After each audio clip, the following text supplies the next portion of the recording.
Welcome to Moonbase 2.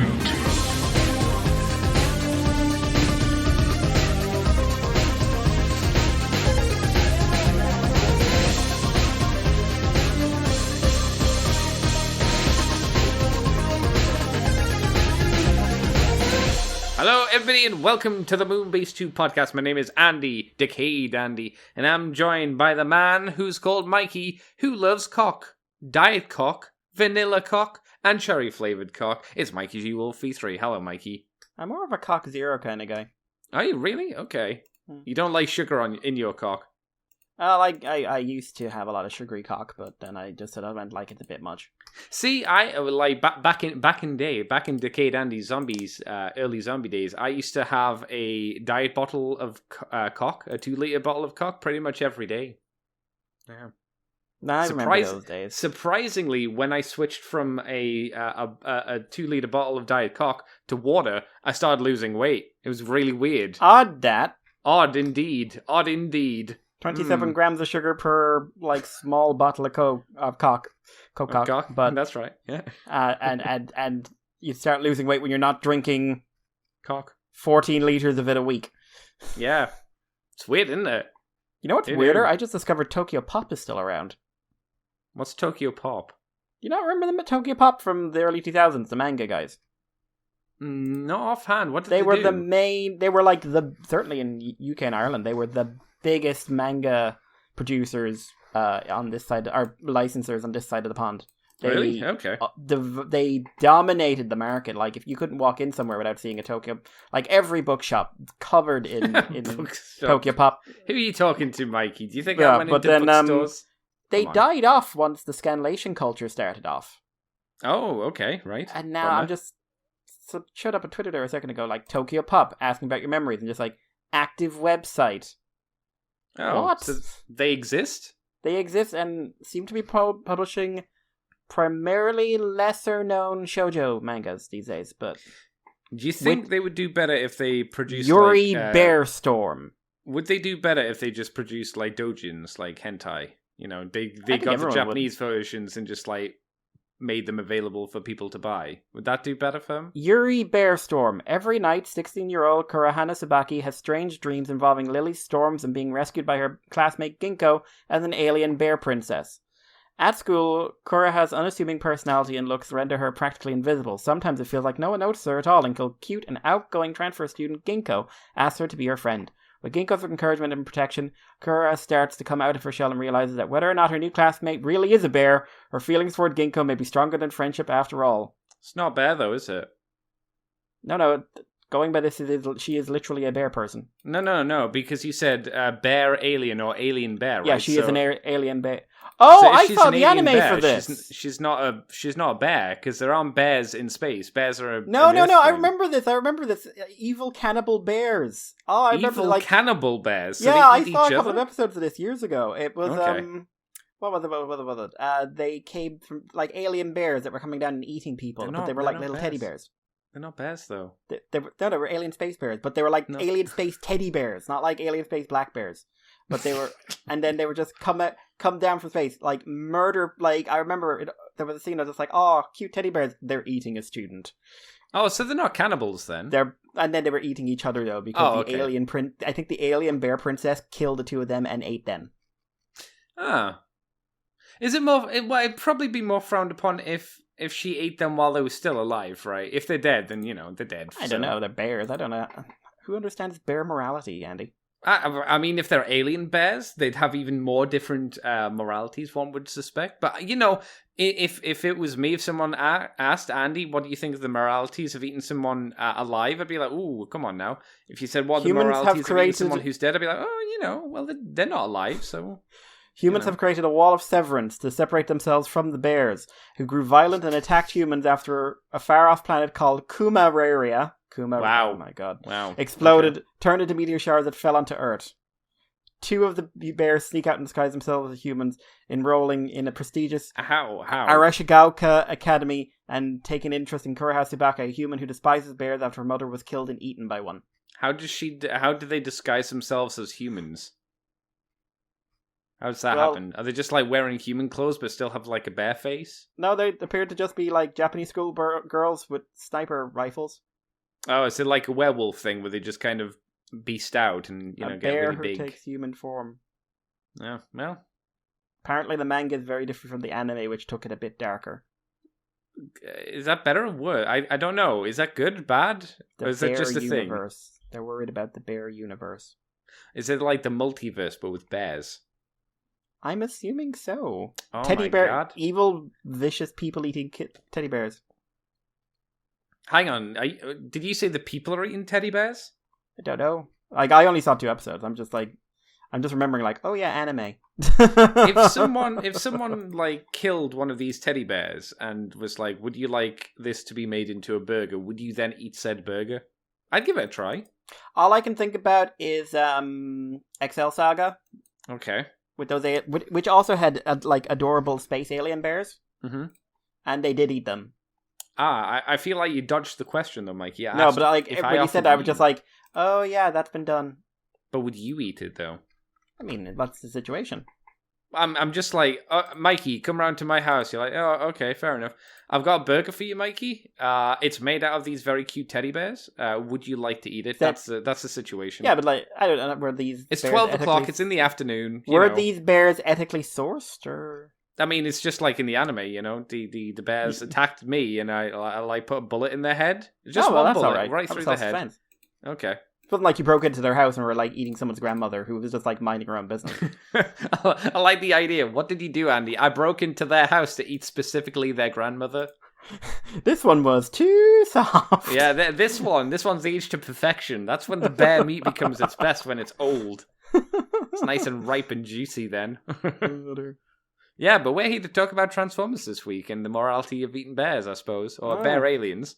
Why talk about lesbian bear aliens? Oh, my bad. I apologize. Lesbian bear aliens. Yuri Bear Storm. That was my bad. I do apologize. Representation is important. We are here today to talk about Transformers. We're talking about alien bears as well, because there's not much. Oh my god. Based on a book about an attack by a brown bear that killed several settlers in Hokkaido, Japan. Oh, so it's based on real life things. Real life alien bear lesbians that came to Hokkaido and ate 7 people. I feel there might be some liberties taken with the story from the real life version, but maybe though any more concrete link besides the presence of human attacking bears is only speculated. The bears wandering through the forest being like, oh shit, the humans about, and the humans just jumping on them and eating the bears alive. Those damned wild humans, they're gonna kill us all. This is bear country, bitch. As the bears get the guns to shoot the humans. That's an idea. Mikey, Newage Toys, they've shown off some new stuff. It feels like Newage Toys are always showing off new things each and every week. For better or for worse. It's usually not for the worst. I don't even know why I said that, to be honest. Actually, I'm sorry. No, to be fair, for the worst here. I'm turning this bear thing off because I was just like, reception. Praise for being, quote, all about lesbians. Okay. In a manga where the first word is lesbian. But that just read like so surprised. Like I picked it up. I was really surprised the amount of like women on like woman romance in this. I like the idea that it's like, why did you buy this book? Well, I wanted to have lesbian representation in the form of cannibal bears from space. This was the one. This was the book that turned it all around. I really wanted lesbian bestiality, really. Yeah. It's the one thing that they were waiting for to turn it around. You know? It was just how surprised that review sounded that it turned out there were lesbians in it. Yeah, to be fair, you don't wouldn't have been speak the thing any I Japanese, focused on. do you? Yeah, not my first thing that I would focus on, but fair enough. Fair play. New Age. Fair play. New Age. Well, what else can you say to that? New Age Toys is showing off the H43 tires, which is a Legend Cyclonus, which I feel we've maybe seen before. I don't know. Feels like we've seen him. He got hand. He got goons. He's got 2 goons. One goon is Toy Goon, and one goon is for the The toy reference, and he's got 2 heads, one with beard, one without beard, so you can have him shaved to perfection. He looks Manscaping, weird I'm sure. without the beard. I don't know. Because I mean, he did appear like frequently, as much frequently and infrequently with the beard. Most of the time, I didn't even notice when it was there, apart from when it was really, really focused on. It's the fact that they didn't actually use a new head. It seems they just didn't paint the head they had. Is it? That is true. Yeah. Actually, does the one with the one with the beard looks like he's got different? No, the one with the beard has different eye shapes. Does he? Yeah. Oh, he does. They're much like, more severe. Yeah, I describe them as like anime evil, but they feel like you know how in game creations you can do the eye spacing. It feels like they've pushed the eyes a little bit too far apart. Yeah. It looks a bit more like a cat with that face. Do you know what it is? It's supposed to be Marvel. Is that what it is? That looking at that like that screams Marvel to me. You think? Yeah. Okay. Oh yeah, maybe you're right. Because looking at the non-bearded head, that does look like the cartoon version, just without the beard, but like you said, with the beard slot, or with the paint would go for a beard slot, I suppose. So there's that one. I'll ask you about that in a bit. And then we've got the bad one, why is it bad? Because it's the H27T, which is David, or David. David. Wait, Welsh, what is it? What is it? Well, it's the Prime again. We've had quite a few Davids over the years, and this one's a translucent Dave. So maybe they know our Dave. That's what the origin of this is. Really? Maybe that's what he's called. He would love that. He'd buy every single one. Newage, say that's why you're doing it. You will make some money. Yeah, I would phrase it as, if your name is Dave, this is based on you. Because then any Dave would be like, oh shit, that's based on me. My name's Dave. Yeah. Buy this for the Dave in your life. Yeah, you know what they do though? If they were going to do that and they wanted another podcast one, they'd do like an Andy, and it would be something shit like Spike, and I'd be like, piece of shit. You get Autobotics. What did I do? Did I take a shit in your sandwich? Is that what's happening here? Did I cause you problems? Is it because I said translucent plastic is shit? Because it is, and very few people want it because it's true. But yeah, it's Translucent Optimus Prime. Mikey, we'll go with Translucent David first. Do you like him? Do you think he's very sexual? And do you want to chew him like a little gummy fruit? I mean, you probably could, looking at him. It's always weird to me that this is still being done, because I don't know, basically, like, what, that fad, and it really was a fad, the clear plastic fad in Transformers anyway, died out, I'd say, 2012, 2013. I mean, at least for the West, the Japanese still love that shit. Though, oh yeah. Like, so it makes sense for them. Oh my god, I cannot find a single Moon Gundam that's not clear plastic. Oh no! Drives me up the wall. It's just like, I don't want this one. I want the one that's opaque. Thank you, please. Yeah, have you tried like Mandarake and stuff like that and HLJ? Granted, I know you've got problems with shipping and stuff. Yeah, but HLJ is just like crap for getting into the moment. I guess Mandarake is your only option. But it's just weird to try and like, hey, here's a nostalgic thing that will explode, and especially if you live in a country with warm weather. I guess, yeah. Or cold weather.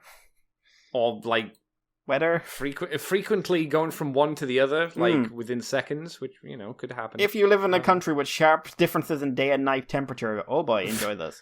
Yeah, the desert, basically, like Arizona, that'd be pretty rough, right? If you live in Arizona, don't buy this. You need to live exactly in, like, Hertfordshire. Choose a climate, Arizona. Please move to the correct part of the world so you can buy this toy. Everyone, God. I don't think it looks good. I mean, fair play for going all in, and even the trailer is clear plastic, I suppose, but it's just not nice. I mean, I suppose if, like, you've got a light set up, you could put it on top of or something like that. That might be nice, but overall, it's not really my thing. Translucent plastic works best when it's bright pink and it's in the back of the head of a Transformer, so it's their eyes. That's the best time. Don't put translucent plastic in the back of a Transformer's head if it's clear translucent plastic. Why do they do that sometimes? Yeah. Why do they do that? We painted the eyes. Yeah, not fully though, and it doesn't give as good an effect. What are you doing? We perfected translucent eyes back in the 90s. Why are we trying to remake it in a shittier way? Don't do that. We nailed it. We nailed it back then. It's like giving you a burger and saying, I'm going to fix this for you. What are you going to do? You're going to take out the meat. There you go. We fixed it. It's better now. It's healthier for you. It's just bread. What do you think of Cyclonus, Mikey? He looks fine. He looks good, honestly. Seems fairly posable. Accessories are a bit minimalistic, but hey, it's a cartoon-based Cyclonus. There's not really much you can actually give him, bar like a abusive boyfriend. What do you think of his more metallic-y paint job? Because there's a picture of him in Ultra Magnus, and Ultra Magnus has a, standard flat kind of color scheme, while Cyclonus is metal-y. I think he might clash a bit if you're trying to build, like, a display. I also think the alt mode's a wee bit on the chonky side at the back. I don't mind that. I think it's more noticeable. It kind of gives him a really, like, stepped flat top appearance from the front shots they've got here.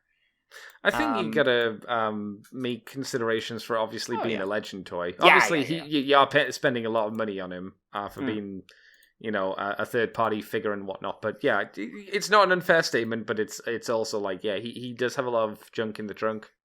I've never been excited by, like, the base Cyclonus design, if I'm honest. Yeah, because you're, like, the only person who didn't like that Generations toy from back in the day. It wasn't a great toy, Andy. He's the only person I ever heard that. Y'all got too excited because you got like, oh y'all? My god, it looked like this guy and he got a Target Master. Oh my god, I'm Kermit the Frog. You American now? Come on, bro. That's what y'all sounded like. Y'all. That's y'all. That's what y'all said that. Y'all talk Jesus. like that. I'm making Calm fun down, of Nicole. you. Like, listening to you, Chris, Dave, and Simon today, and just like all of you going like, oh my god, it's the best toy in the world. Like, hey, we did a collab, and I'm the only one who killed myself in it. I like Chris's contribution. This is nice. But I can't remember what the reason was I killed myself for that video, but the toy, Cyclonus, like, was being really mean. Oh, is that it? Okay. Yeah, like, he depressed Dave, and then he killed you, and Simon just took it really personally. Oh, no, he didn't kill me. I think I killed myself. Oh, no, he killed you with words, Andy. Okay, fair enough. And then Simon took it really personally, and then Vangelis just sort of went, I like this. Yeah. Which made me actually think it was Chris murdering all of you. Good times. But yeah, no, I just never was overly impressed by that toy. And wow. I think it was I think it's one of those cases of the fandom blowing something out of the way. I think Straxus was a way better toy. Or Darkmount. So I thought I bought them in the same weekend, and I was just like, wow, this is so much better. Why is everyone talking about this? Okay. And all of you judge me, but I'm still correct. Wow. All right. Yeah. Wow. Sure. Wow. Anything else to say on this Cyclonus, though? No. He's neat enough, but I'm not like flipping the table over him or anything like that. Yeah, you're not gonna NTR and split him up from his wife and take him for your own kind of thing. Surely it would be take the wife. No, and then make Cyclonus it's watch. take him. Let's take him. Come on. I don't want to take him. No, that's then again, his wife is Galvatron, so I don't want to take that either. You still need to buy the I think it was Newage that did the Galvatron with the Cybertron Unicron mode, right? Yeah. The big fat planet thing. You still need to do that one day. I do. Yeah. Do you want to tell me about model kits, Mikey? In the model kit word, the YOLO Park Bumblebee Movie Earth Mode Optimus Prime Plamo model kit has been got fresh, updated, fancy images, and we also have a price, finally. It's confirmed it is licensed in the following countries. Oh my god. Which means you can only buy it in these countries or ship it from these countries. If you live outside these countries, fuck you. Oh my god. So, mainland China, Hong Kong, Macau, Taiwan, Canada, USA, Indonesia, Malaysia, Philippines, Singapore, Thailand, and Vietnam. Oh, I'll call her Polly. She'll get one for me. Yeah, I'm... Yeah, no, if you're that took you by surprise, didn't it? That took you by surprise. You're like, what the fuck? I don't know what to say to that one, but sure, if you happen to have her phone number, ask her to pick one of these up for you. I'll get her on the zombie speed dial. Oh yeah, of course, all zombies are like connected mentally. No, we got a phone network. Come on. Oh, well, I'm sorry, Andy. I was thinking about like pre-21st century zombies when they had some fucking class. No, it's all Discord now, baby. We're not. I mean, Even though- I am, but you're not. I have Discord. It's just like no one ever uses it. That I care use about. it. I use it like every night doing my doing the streams, Ah, well, that's a different thing. and I use it for the Fluffin' Hammer as well when I record with Gruff. Well, Andy, I spent Mhm. years trying to get you to switch over to Discord. Years. Yeah, and I've been. Are on you Discord now? You're for turning ages. this back on me. I told you Skype was dying soon, and you said like, "Oh no, it's fine." And I've been using Discord for ages, and you haven't ever been like, "Oh, let's use Discord." Yeah, I gave up because I thought like I was. Oh fuck you! We're doing Discord from now on. There, fuck you all. Jeez, I spent years trying to drag this man into the 21st century. Let alone spent years trying to drag him into the 20th century. Let alone the true. 21st. Now he's just like, I've been doing it behind your back this whole time. How do you think I was doing my streams? This was all down to Jason. I even talked to Jason on it through multiple streams. No, that's just you like imitating your idols. My idol Jason. Is that Your what you idol mean? Jason Kirk. He's a glorious boy. You need to give Jason more respect. No, I don't. Don't be the mousy to his Connor. Come on, Mikey. No, like that, because that's Sundere. I just like think he's like not human. I'm pretty sure this is the same point the mouse makes a few times. Never mind. Anyway, as Andy destroys my entire image of him. Hooray! Also, you wouldn't listen to me, but you listen to Jason. I listen to Jason. Yeah, Jason's so smart. Jason's so sexy. Oh, I love you, Jason. He is actually pretty smart when it comes to tech. He knows what he's Jason. talking about. Wasn't he helping build you a PC? Fuck Jason! Okay. That's what I thought. According to the website, it's 888 Hong Kong dollars, which is about 113.95. This is a pretty detailed kit now. I don't know, like, it looks like it's heading toward perfect grade, but I don't know how much of this is like, movable pieces, everything like that. It looks pretty complicated, but I'm also seeing a lot of flat surfaces, which can very easily be like one solid piece. How tall is it as well? Because obviously, like saying perfect grade denotes a like 1 to 60 scale. Well, Gundam wise, at least 30 centimeters. So, not small. How many inches is that? Because I can't picture 30 centimeters. A round number. If you don't know, don't worry about it. I will find out for you because Okay. I am a good friend who tells you things. 11, almost a foot. Okay, yeah, maybe it is close. Obviously, I've never had a perfect grade because they're all boring ones, if you ask me. But that sounds like it's getting near there. I don't Pretty think they've big. ever done a perfect grade I'd be interested in. No, they've done Unicorn, Normal Gundam, and maybe like 3 others or something like that. They're all poo. I know they've done the one of the Exias. Yeah, I don't care about them. I don't know the Exia well enough to care. The only Exia I want is the one that looks like he's got like the poncho. Oh, the cape one, the destroyed one. I think it's like the Exia Repair, something like that. Yeah. But yeah, I think he looks decent. It's just like it's one of the things where like, cool. What kind of plastic quality is this guy going to be? What kind I'm pretty of product? sure we've asked this before when we've talked about this one. I think we talked about this when we've seen it in like prototype, like grey plastic, right? Almost certainly. I think the new thing, at least, is the giant axe. That's new. It seems like that's only just one bit of plastic, though, which is weird. Yeah, it's a bit weird. It's not terrible. It's just you look at it and it goes, oh, maybe that could have done with like a few more bits of the silver runner, so you could add some shiny silver. Well, I mean, you can paint it, obviously, you do what you like with it, but a little bit more a wow factor to that axe. Still looks good, though. Still looks pretty posable. Looks solid. Yeah. Does all the things you want it to, apart from, transform. Don't But it doesn't be have that a guy. great ass. It doesn't have the great ass of Flame Toys. No, Windblade, so. all Flame Toys have an unreasonably nice ass, it has to be said. Like, Oh, really? All of them? Megatron's got, like, some junk in the trunk. Oh, wow. Okay, I didn't know that. Yeah, like, toit.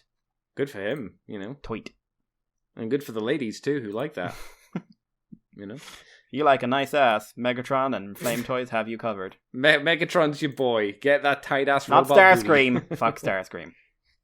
No, yeah, but he's the bad boy that everybody wants. He's not. He's a pathetic loser that everyone has, like, convinced they can save.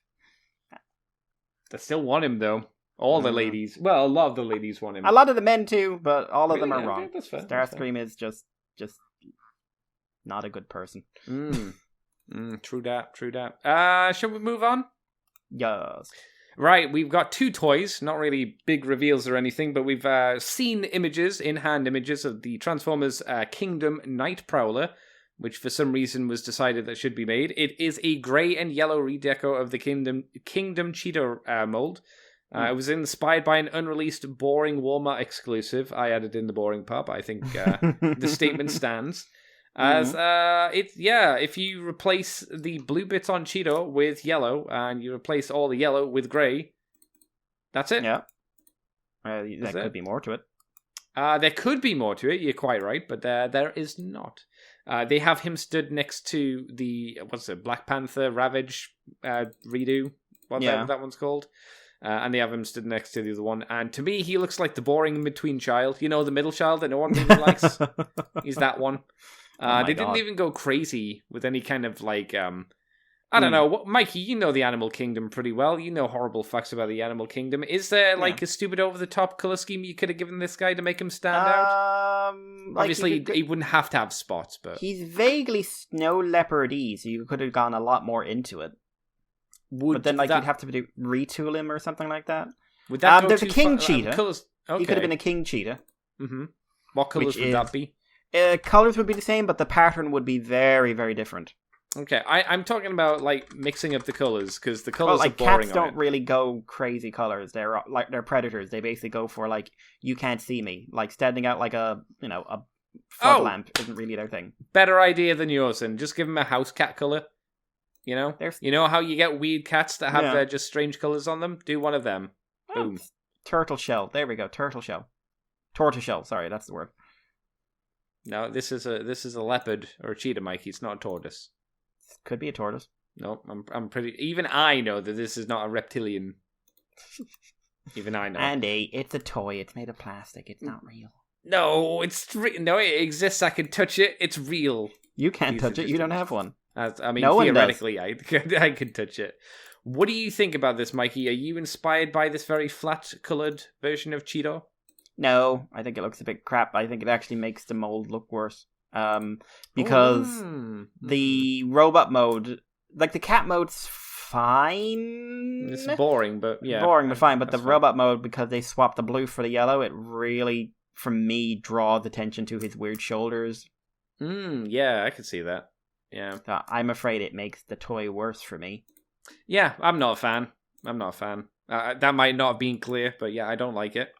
Not one of the... you can see why it probably wasn't released.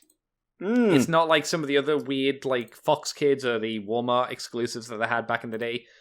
Well, that's something they could have done. Fox Kids Cheetor or something. But, I would say, this feels like we wanted to do an exclusive for this mold, and we had no ideas. Hey, let's just do a thing that wasn't released. If we say it wasn't released, people will be excited for it.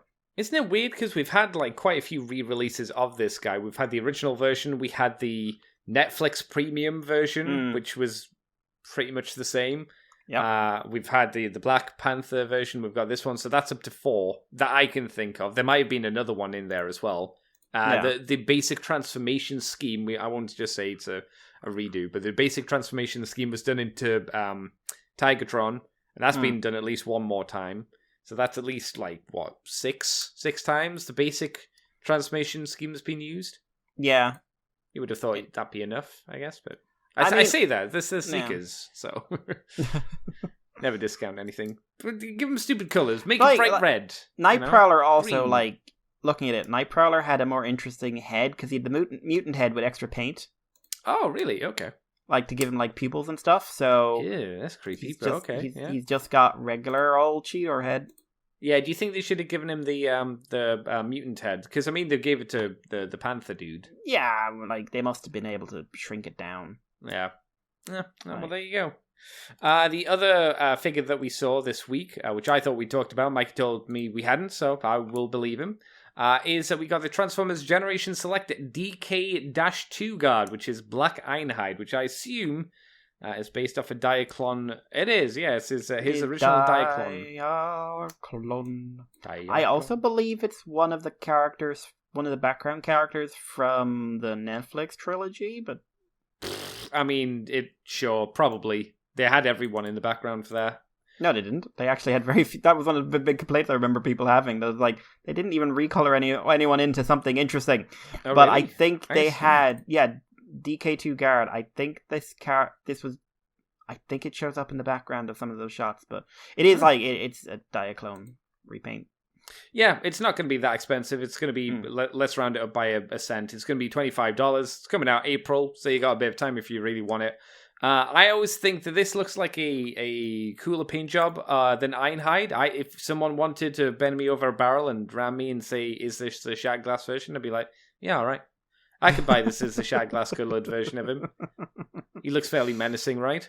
Again, it's like our general criticism that it's a bit on the lazy side, if that was the case. But it is just at the moment just a redo of the old school original look for him, and I think the color scheme looks good for him. It's not Akane though, and he wasn't in Gridman, so no, don't care. I don't think he was. No, I'm pretty sure he wasn't in. An Ironhide van showed up, but it was just a van. Yes, it was just, and it was normal Ironhide colors rather than being anything fancy. Do you have any thoughts on primarily black Ironhide, Mikey? I mean, he looks okay. He doesn't come with a little robot man, so he's inferior to the Diaclone version. But he's not true. exciting. He's not exciting to me. Like, this is one I saw people go like, "Oh man!" and I just like, once you put the word Diaclone in front of something, it's always hilarious to me to see the reaction.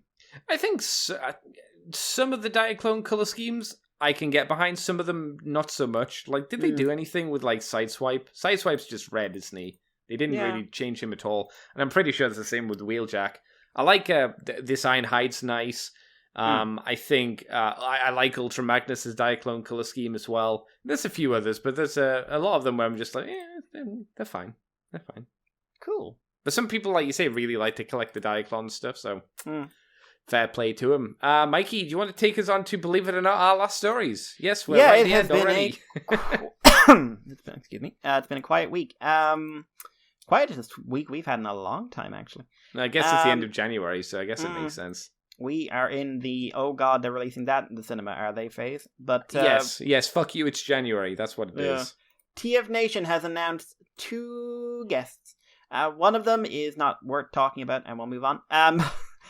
Nick Roach will be appearing as well. Nick, of course, wrote Last End of the Wreckers and the follow-up Sins of the Wreckers and Requiem of the Wreckers. He's done Roche, sorry. Ferrero Nick Roche.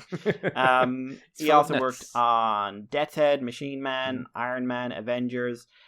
He brought out a comic, Monster Motors, and he recently released Scarenthood, which I've still got to finish. I've got it all, I just haven't gotten around to reading it all. Which is a horror, which got a very good reception on the Irish comic scene. Okay. He will be joined by Andrew Wildman, a man who is remarkably calm, who, of course, goes back to the Marvel UK days and did some work for Dreamwave and IDW and has done a lot of work for Marvel UK and whatnot. And is currently doing something called Horizon and Oxygen. But yeah, so they're going to be at the Birmingham Hilton Metropole on August 12th to August 14th. So, assuming we all get to go outside again, those are the people awaiting you in Birmingham. That sounds like a threat, Mikey. It is. They've got knuckle dusters, Andy. I didn't really see the need for them, but they brought knuckle dusters. I think there's a reason why you're not in like media promoting of things. I don't know why they brought them, Andy. There was no need. Sometimes you just need knuckle dusters. What can I tell you? Conventions can be a rough place. Gotta keep nerds. The weebs away. Sweaty nerds. That's right. The stank gets you first, so you gotta prepare for the real fight. Yeah, that's it. That's all of our news for the week. Like Mikey said, it's man. What can you do? It doesn't help that I noticed a lot of the toy conventions. We didn't mention it because it's not much news, but a lot of the toy conventions, unsurprisingly, have been cancelled or put on hold or whatever, which I don't think is a real shock. No, I think it's very, very unlikely we'll see like a mass move back to conventions and everything else until next year. Yeah, I mean, even then, I would agree. Yeah, everything's moving very slowly at the moment, so we'll have to wait and see. We're still going to be getting like updates for toys and stuff. I guess it'll just be released through like Hasbro's amazing, like, what do you call them, YouTube presentations, streaming presentations, stuff like that. whenever they happen. So I guess we got to keep our eyes open for them. I guess we'll move on to what we did this week, Mikey. What do you do? What do you do for fun? You fill the week with some amazing things that will make my my mouth drop to the floor in agastment? I don't think so. It's been a very work-heavy week, Cool. so not much gaming or anything like that. I've got a few games on the PlayStation I actually want to sit down and have some time with, but it was... Oh, which ones? Persona 5 Strikers. Oh, actually, I need to go back and replay Persona 5 because I don't remember much of what happened in that game. It was so long ago. Okay. But yes, you need to have a good foundation of knowledge to get Strikers. I was gonna buy it. Strikers is on Steam, but 5 is not, which is irritating. And a few other ones, nothing really noteworthy. Most of them are just like PS Now games or something like that. Are old ones like I've had for ages that I just haven't sat down to. But so probably not a good week for us to have a quiet week, if I'm honest. But TV-wise, I've got 3 things that are 4. No, I'll say 4 because there was one thing that is a weird fucking thing. I'll start with that. Yesterday, I was scrolling through Netflix and I saw Don't Look Up, which is a movie that got loads of attention around Christmas and was one of the top viewed movies of the year on Netflix, I think, or at least a month, one of the two of them. But like really well received and supposed to be like this really funny dark comedy and everything else. So I watched it. And basic premise is a couple of scientists discover that an asteroid, they get their numbers wrong on this. They say bigger than the one that killed the dinosaurs, and it's not. It's actually about the same size, but we won't get into that conversation. Even though it's actually key to their whole plot that they got it wrong. But that's really annoying to me personally and professionally. Oh my god, just Google search for 5 fucking seconds. And they go to the president, and the president is played by Meryl Streep, and she's basically Lady Trump. Oh, okay. And the head of staff is her son, and he's basically smaller Trump. And the movie is ostensibly about how you present people with a disaster, and they're more concerned with what happens with celebrities and conspiracy theories and undermining you and everything else. So it was shit. Oh, I'm sold. Let's watch it. It was really bad. One of those movies where the cast was really good. Was it one of those things where you just saw it and went, "Yeah, I'll give it a watch"? I saw it. It was like, oh, I remember people talking about this. That and like the premise is kind of fun, but it's not subtle enough to be a good parody. Okay. And it's not because it's not subtle at all. It is about climate change, and it is about COVID responses. Yeah, and it sounds fun, and it's not funny enough to be entertaining because it's not funny. Okay. Does it think it's funny? Is it attempting to be funny? It thinks it's funny. And it's not clever enough to say something meaningful about the topic. Okay. And it's like all the good bits are carried entirely by the cast. I mean, there's like, okay, Meryl Streep's female Trump. There's an Elon Musk ripoff who's like this evil corporate business type. There's ripoffs of all the celebrity gossip and nudes and everything else, and it's all supposed to be juxtaposed about like the world is going to end in 6 months, blah blah blah. And it's like there's no actual sense of dread because you keep undermining it by bad jokes about how. What was one of them? It's like, oh my god, the world's going to end. Her boyfriend rings. It's like, I'm writing a news article about this politician. He was found nude. Should I say he was found engorged in the nude? And it's supposed to be like, she's hearing this and she's like, oh my god, do you have any idea? And it doesn't work. It reminds me weirdly enough of the first IDW Godzilla comic. Which tried the exact same fucking thing and was exactly as unentertaining and terrible. It was a atrocious comic where there's a moment where they murder the people from Jersey Shore because they were in Jersey Shore. Do I remember a conversation of us sitting down at Auto Assembly back in the day and you complaining about Godzilla comics, and it might have been these ones? It would have been those ones, yes. Those are the ones I would have complained about, yes. That is back in the day, though. So I would say do not ever watch it if you haven't seen it. If people told you it's worth watching, they're wrong. And it's rare I'll just say that and mean it, but I do mean it this time. It's not worth your time. Okay. It bored me. It bored my family who aren't into sci-fi. It bored one of my relatives who is into sci-fi. And it's just... I like good political satire, but it is bad political satire. That's a shame. Very bad. Also, Jonah Hill is in it, and he's so difficult to like in so many of the things he's in. And it's not his fault. It's just... He's just the same guy in everything. Yeah. I think it's a shame he's put the weight back on that he lost. You know, well, he did really well for himself, like losing all that weight, and he's put it all back on. He's rich, so who gives a fuck? You know? Oh, yeah. But like, he is very much these days marketing himself as, you know, young Seth Rogen. Oh, no, don't be anything Seth Rogen. Seth Rogen's just a cock.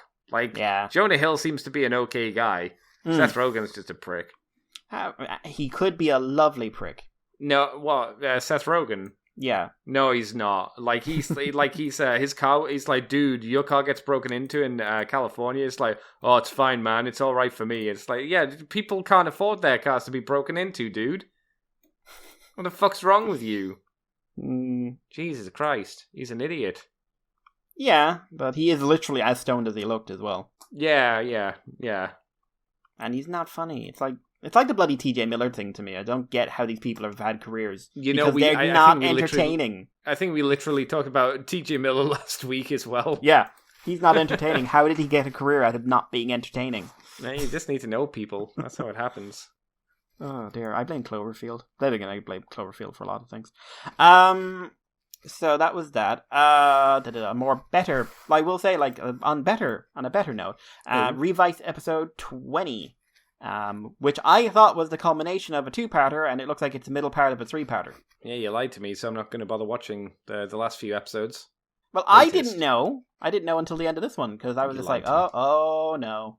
The hatred of the Mikey comes forth yet again. I just basically grabbed the screen and started screaming like, Andy will kill me! I will find you, Mikey, for your lies. Andy will kill me! So yeah, it's again, focus on Hiromi. And has some really good character development for him. It's got a really nice scene between him and Ikki, kind of cementing what their relationship has evolved into. There's some more mystery building. There's some drama with the villains. There's we find out what's under. I always thought it was like Vice is designed to look like he's wearing a COVID mask. Like, yes, that's what I thought. Yeah, he is, because it's an actual mask. He takes it off. Oh, really? Oh. Yeah. Does he look better without it? Because I don't like the mask, to be honest. When I realized what it was, I always found it a bit distracting. Yes, same. But like, yeah, it is. I'm not gonna. It's a moment in the show, so I'm not going to spoil it. But yeah, you can say, does he look better with or without it visually? I can't tell you. Really? You'll spoil it if you say if it looks better or not. All I'll say is I can't tell you. Oh, interesting. Okay. Weird. Weird. Yes. There's a weird thing. So, like, the episode is mostly about Hiromi, and then the big fight scene starts off, and then they kind of cut away from Hiromi's fight, the demon's fight, into about a 2-minute long Revice fight scene of them going through all the Revice forms. Oh. Which is weird. I mean, does it feel forced? Like it was done for to sell things effectively? It does. It kind of feels like that, but it's very late in the day to be marketing the first quarter forms. Yeah, I mean, very late in the day. I've never seen them do that before. Maybe it means they're never going to use them again. We're at that point where it's like, we got to sell the toys now, boys, because we're going to form change and never use them after this. The thing is, I would say, like, the bits when we do cut back to demons, like, they're very cool bits. Very cool bits. But the thing is about these Revice scenes, they're very well done.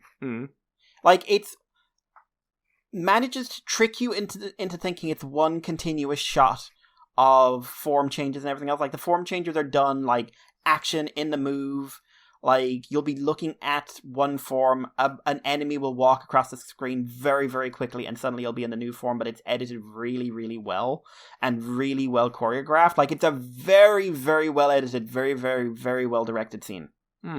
And that is, like, I would say, like, if you can find it on YouTube, it's just worth seeing.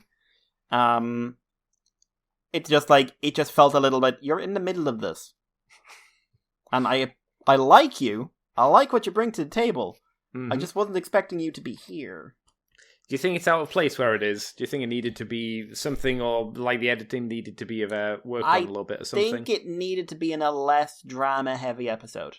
Okay, all right. Because I think that's what takes me out of it with it. Which is like, this is a drama not focused on these two characters. Right. It's focused on someone else. It's everything in the last 2 episodes have been about this one guy. And this feels like someone in marketing said, we need to... Either that, or, like I said, it's just so weirdly placed for, like, these are forms that will never be seen. Like, we might see 1 or 2 of them going forward, but even then, this is not double. No. Where they stay until the end. Like, I could see never seeing anything maybe except, like, Base Revice, Bowery Rex, and Volcano Rex going forward. And it just felt strange. Like, maybe the director just thought, like, this would be really cool. Which is possible as well, but... It was very strange. Very, very strange, but really, really well done. And the story's left in an interesting place. Like, we get a bit of backstory on Olteca. And it turns out he is just a prick. We got it for Julio. It's just like, here's Julio's backstory. Aww. Like, now it's like, here's Olteca's backstory. Oh, you're just an entitled asshole.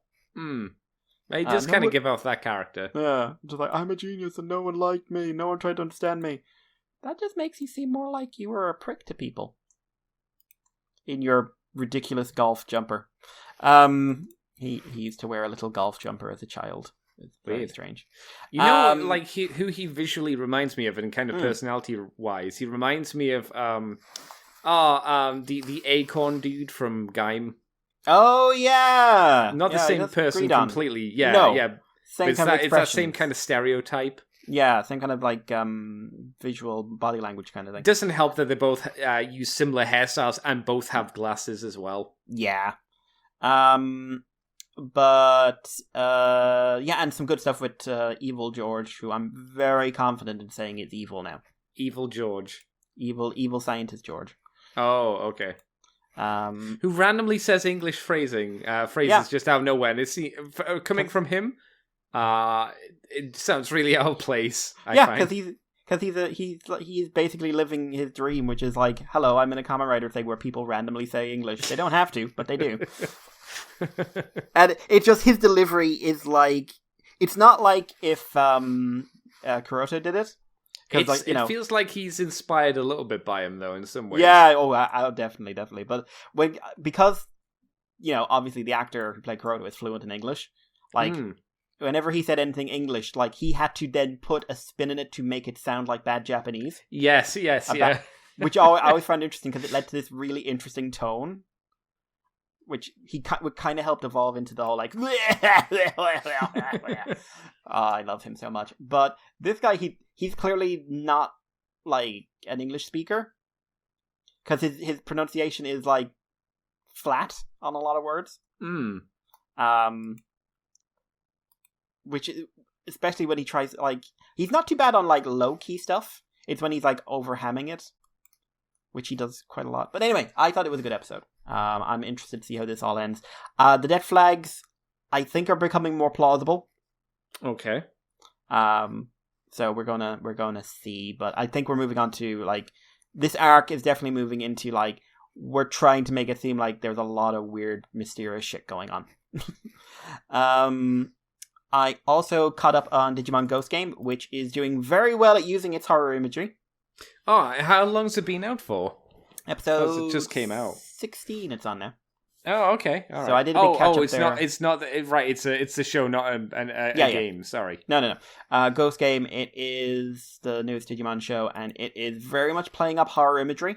And quite well done. Like, within the context of, like, if I was a child watching this, I would be freaked out. All right, that's good. And then they just kill people in this one, which caught me completely by off guard. And they kill people in, like, what they've always done is, like, here's something that looks really, like, stereotypically horror anime, like, oh my god, but it's like, okay, this is like, oh, we've turned someone to stone. Well, it's anime and it's a cartoon where, like, they'll get brought back. This is like, people are being absorbed by trees. Oh, okay. That's not good. it's gonna be like, okay, they're in the barrack or whatever, and just like, nope, we don't ever bring up the fact that these people are ever saved. They just got eaten. So it's Jetman. Yeah, they jetman in a lot them. of ways. But it's like, it caught me off guard because I wasn't expecting it at all. Like, and I bet it's one of those things like, because we never mention it, and because we have another monster who's doing something kind of similar, like he's knocking people out to try and save them, and then at the end you show all the people he's knocked out. Right. So I think it was kind of like, if we put this in here, right, all the parents will go like, oh, all the people have been revived, and no one will think about that guy we saw get absorbed and drained of all his fluids by a tree monster. Don't worry about that guy. He's sleeping. He's sleeping in the tree. Yeah, he's fine. A tree that is said explicitly to eat people. I mean, what's it really mean to eat someone, Mikey? You know, what's it mean?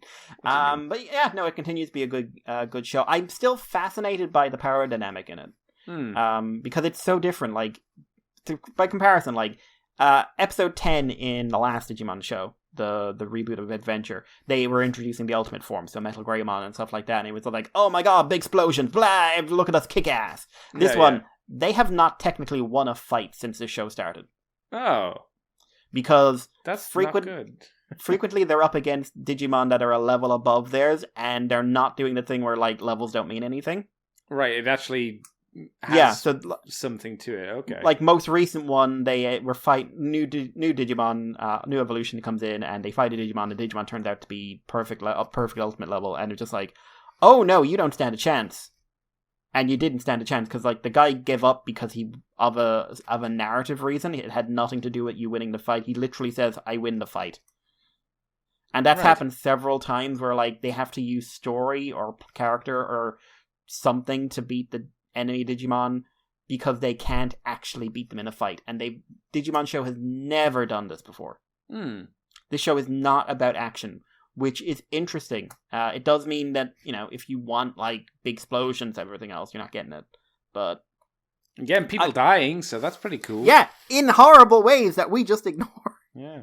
Has anyone been eaten? Digimon look like they eat people. I don't mean to judge. Yeah, well, apart from the absorbing tree, which is a form of eating. There was one whose tail was trying to slice people up. Okay, alright. His tail was trying to do it. He wasn't very happy about it. It's not like Leomon's just getting in there and just eating them, though. No, Andy, not Leomon. Leomon doesn't do the killing. Leomon does the killed. Leomon exists to die, which is another mistake Digimon Adventure Reboot made, because they let Leomon live. Okay, alright. And what about the poop monster, whatever that's called? What about that guy? He hasn't shown up. Sukamon. He's like the most popular one, right? Everyone loves the poop guy. Sukamon and Numamon, they haven't shown up in this one yet. Yeah. But Digimon Adventure, whatever, 2020, whatever the fuck they called it. The amount of people who were literally annoyed are just like, but Leomon's alive. Kill the lion. You made it to the end of a Digimon show by not killing Leomon. And it doesn't feel like you did it because you were trying to be clever. Amazing. It was just like, it's like Sean Bean.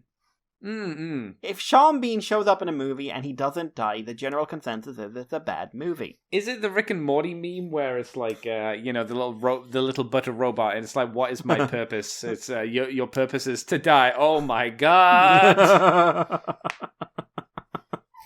Can a Leomon evolve and then escape from death? Is that okay? When that happens, they kill his evolutions. Oh, so if you are a Leomon or Leomon adjacent, you always die. If the word Leomon is in your name, or if you look like Leomon, because they had like a one that like was a recolor but wasn't like called Leomon, you die. That was the white one, right? Yeah. Well, yeah. It's just what happens. You die. Oh, wow. Bummer. Like, sucks to be you. Literally, this is the real thing. Almost every Digimon show has had either Leomon, or a variant of Leomon, or an evolution of Leomon, or a Digimon who's not related to him but has the word Leomon in his name. And every single one of them has died violently. Except one. Apart from the bad ones. The one show had a Leomon in it and didn't kill him. No one liked one it. Killed the same one twice. He's already dead. And Tamers just had someone eat him. Oh no. On screen. I can remember him being in Tamers. Granted, I don't remember a lot about He was Tamers, one of the but- partner Digimon in Tamers. Was he? Oh, okay. He was Jerry's partner. You ever see there's a meme going around of like Digimon and a girl with no eyes and a hen puppet? No. Oh, no? No, it's been a long time. I remember next to nothing about She's basically the entire source of, oh god, how fucked up is this show? And Huh. her partner dies because Beelzemon murders and eats him. Okay. And then Beelzemon has to have a redemption arc after that, and their approach to that was like, let's have Jerry have a say in how this goes.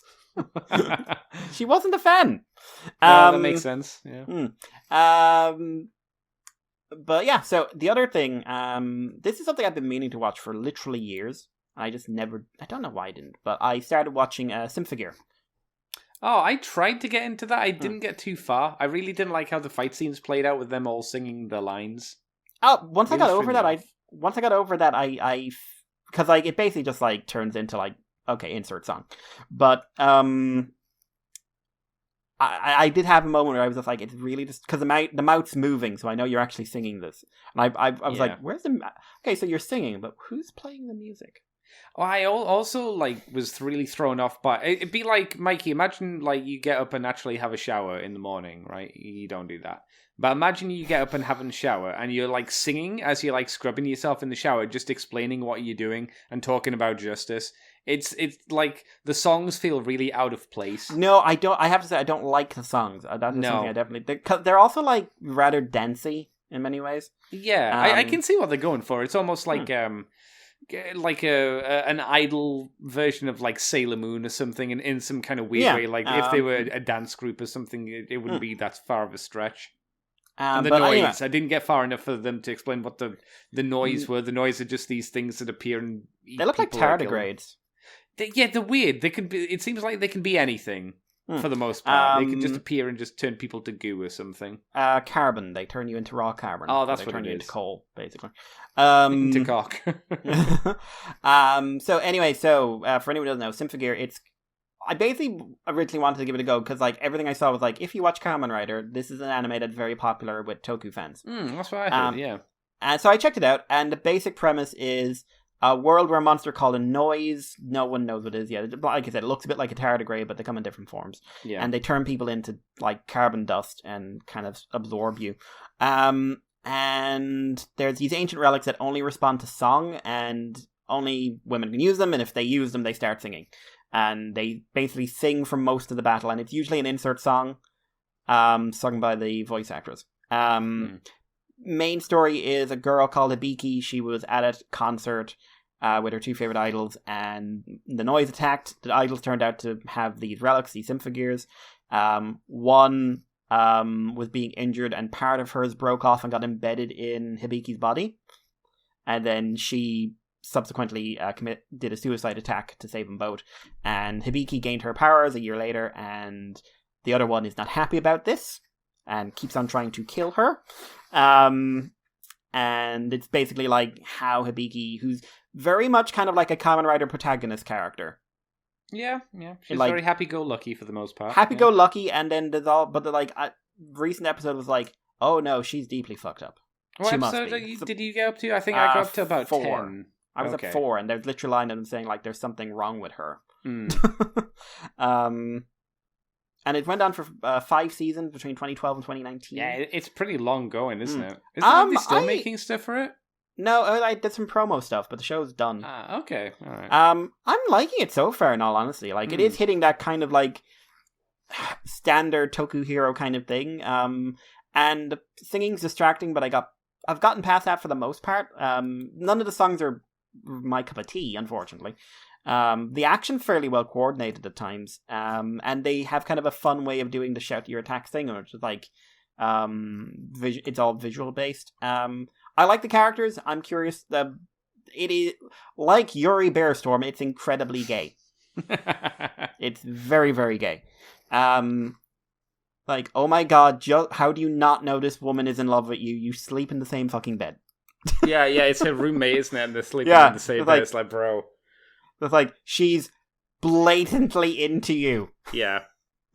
Also, this is villainous kind of levels of I don't understand people want to bone me. Yeah. There's also this thing, I'm not sure if it's a plot point or just a visual thing, where occasionally Hibiki goes kind of like, I'm gonna punch your face in, and her face turns like really dark, and at one point she gets a fang. I don't know if that's going to be a plot point or anything, but it's an interesting visual style.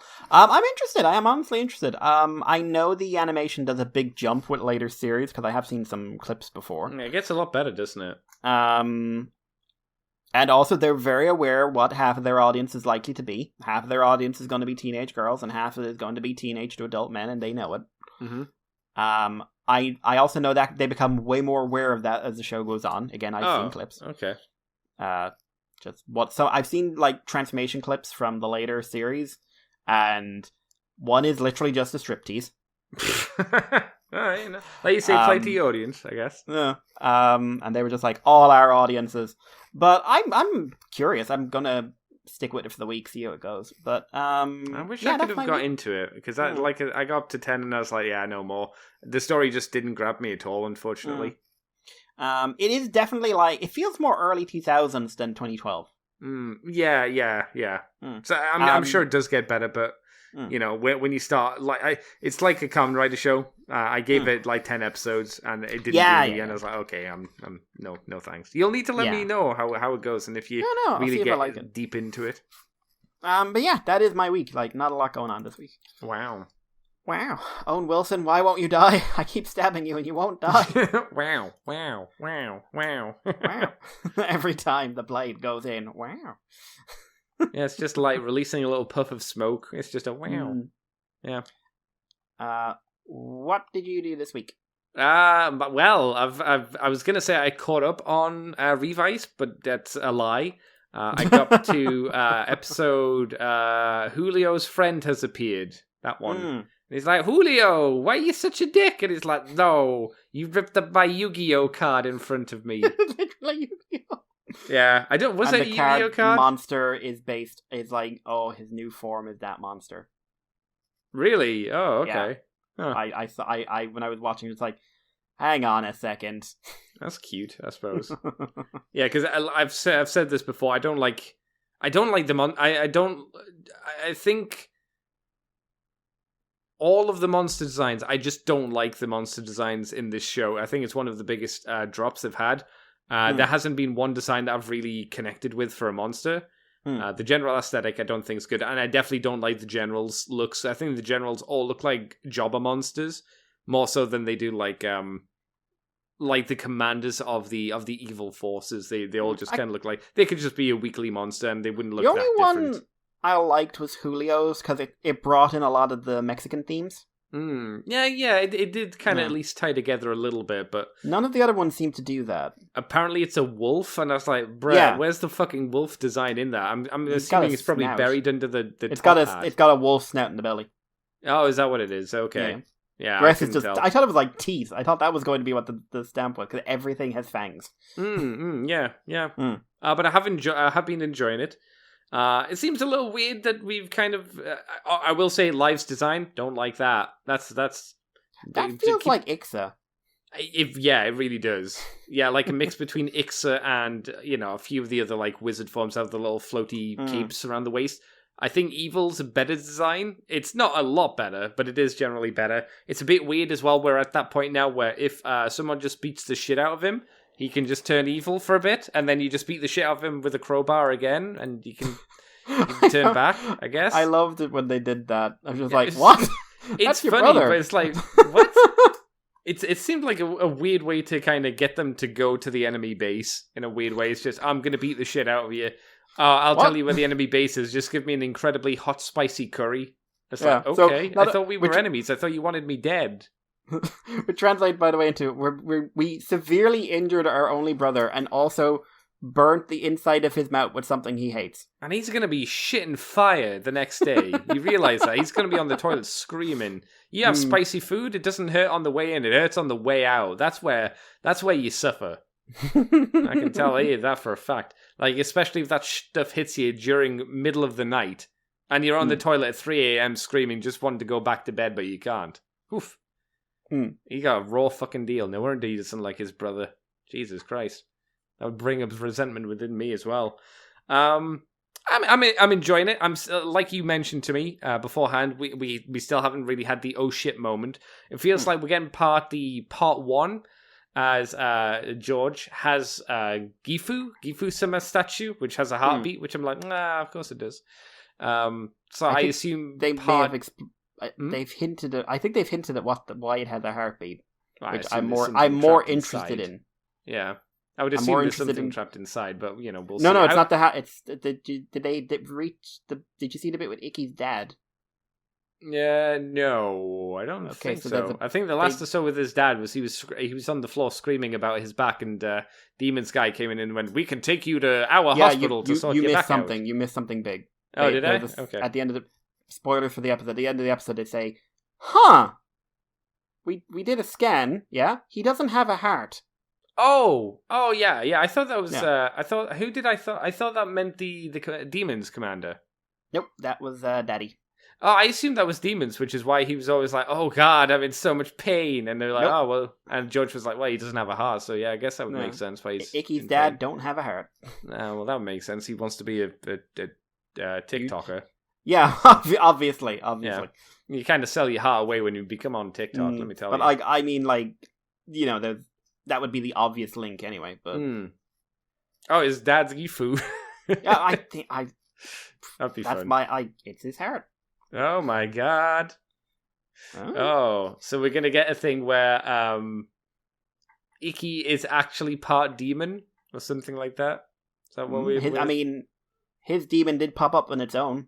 That's true. That is true. Be interesting. I mean, I look forward to seeing where this goes. It has to be. His dad has to be Gifu, because then it continues the trope of evil bad dad. Yeah, evil dad. Oh my God. It all makes sense. You can't have a good dad in a Kamen Rider show. No, all fathers are evil. Fathers are the greatest evil in the world. Isn't Kamen Rider the show that parents, the dad and the son usually watch or would watch together?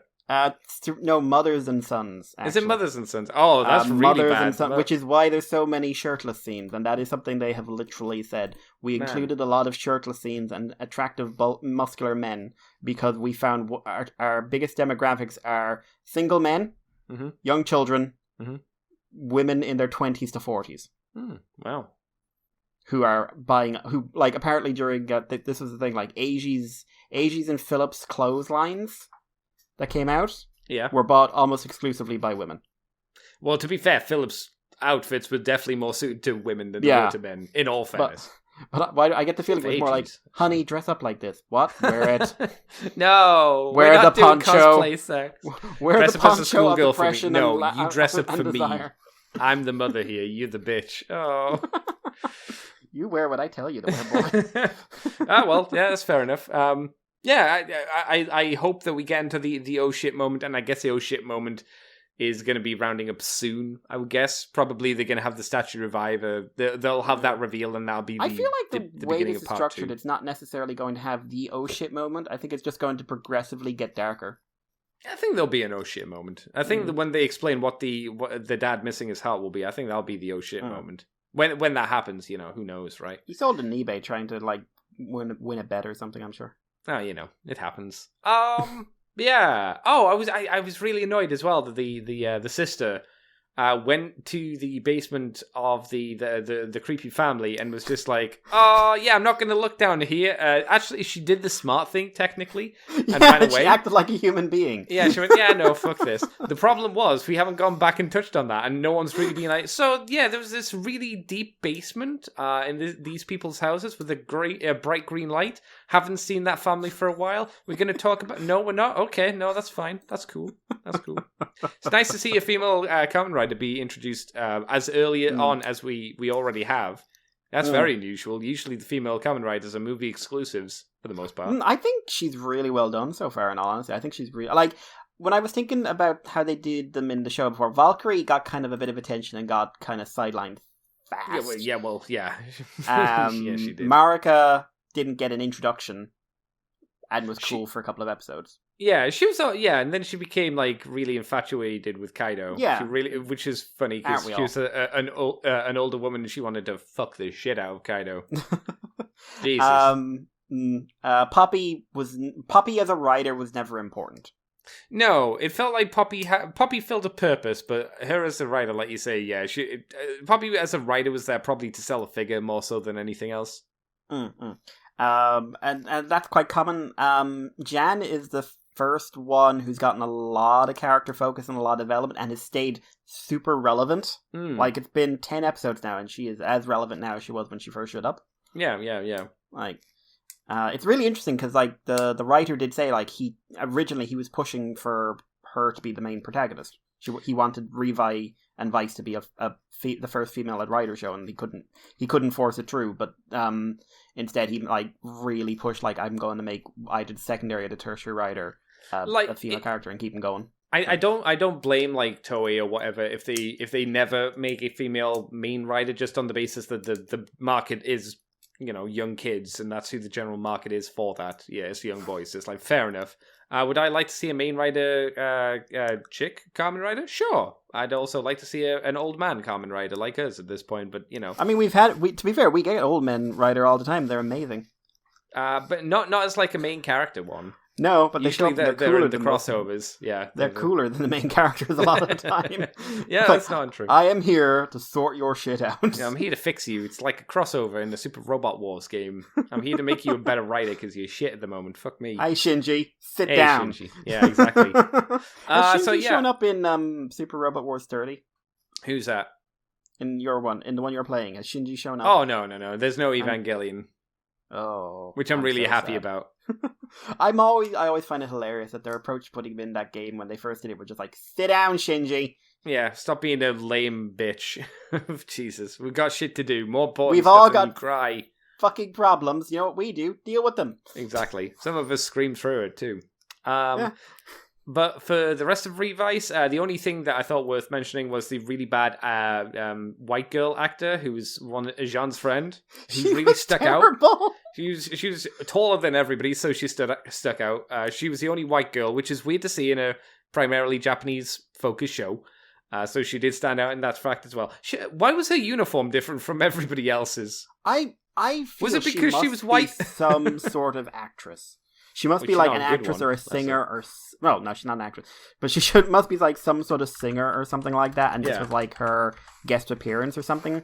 Because like, Ryder does that all the time, but she was so bad. Yeah, I just thought it was funny how much she stood out, you know? But she was the most vocal of the three girls in that one. But her performance was just so... To be fair, her other two friends didn't seem to be that good either, because when the villain came, and for some reason all of these students at the high school were like, oh, is he your boyfriend? And I'm like, bro, he's like 30 to 40. And you're like in high school, so like 16? That's pretty fucking creepy, especially with this motherfucker coming to the school being like, where are you, my dear? It's like, oh, is he your boyfriend? It's like... Bitches, what's wrong with you? Look at this man. He's not even attractive. He's just a normal dude. God damn. Jesus. And then they're all running around and giggling. And I was like, but isn't this a serious situation? Yeah, they got to meet a Kamen Rider, Andy, and her. But big no. teddy. Before that, when she's like, "Oh, I need to transform," and they're all like grabbing onto her in the bathroom and stuff. I was like, "Is this meant to be?" I honestly wasn't sure if it was meant to be a serious scene or if they were being like, "Ooh, he's your boyfriend." Tee hee hee. I think at that stage, because he was like, he'd summoned the monsters. It was supposed to be dramatic, but it was supposed to be like. I think what they were trying to do is play it like, oh my god, they're so, like, no, Sakura, don't run off on your own, we're going to protect you, blah, blah, blah. And it was just like... Why were they giggling then? And smiling?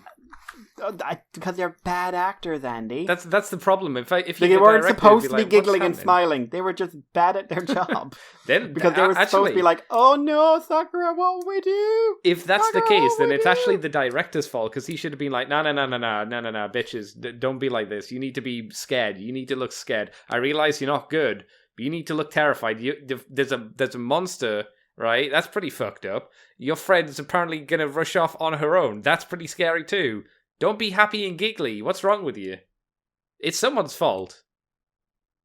It's probably the director's fault if he allowed that through, right? I would say he needs. Are you saying he did the best he could? I would say, like, the director obviously did not work out, but also I would definitely say, like, she was very bad. She was. I think the casting is more as at fault there, because you shouldn't have hired her. She wasn't Shinkenja Brown, for instance. It was pretty fun. Yeah, no. And yet his kind of sloppy acting, it's you could argue, one, it might be that he was told because his speaking lines, so he maybe... I know that in Japan, I've heard that if you can speak fluently in Japan, if